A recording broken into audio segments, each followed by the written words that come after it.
pondered why, in some situations, you make snap decisions, while in others, you mull over the options for what feels like an eternity? This intriguing phenomenon traces back to the two systems of thought, System 1 and System 2, concepts brought to light by Daniel Kahneman, a Nobel laureate in economics. System 1 operates automatically and quickly, with little effort and no sense of voluntary control. It's the gut reaction, the snap judgment, the instinctive move. It's the system that makes you flinch when you see a snake, even before you consciously register what you're looking at. System 1 is the master of everyday life, handling the multitude of decisions we make without even realizing it. System 2, on the other hand, is slower, more deliberate, and requires a conscious effort. It's the system you engage when you're solving a complex math problem, deciding on a life-changing career move, or pondering the deeper meanings of life. System 2 requires a lot more energy and is often a bit lazy, happy to let System 1 take the reins unless absolutely necessary.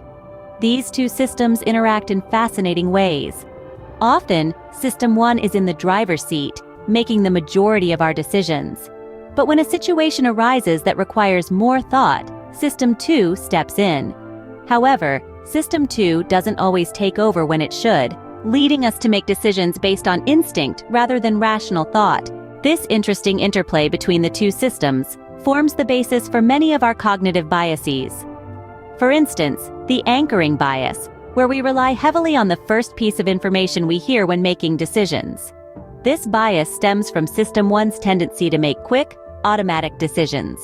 Another common bias, the confirmation bias, where we favor information that confirms our pre-existing beliefs, can also be attributed to System 1's dominance. However, System 2 is not without its own biases. The sunk cost fallacy, where we continue a behavior or endeavor because of previously invested resources, is a classic example of System 2 at work.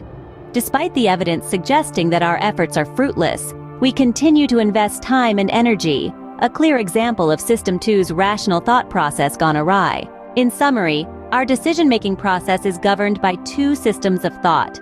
System 1, which is quick, intuitive, and often unconscious, and System 2, which is slow, deliberate, and requires conscious effort.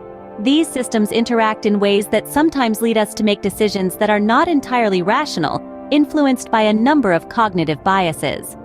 Understanding these systems and their biases allows us to take a step back, analyze our decisions, and strive for more rational, less biased thinking.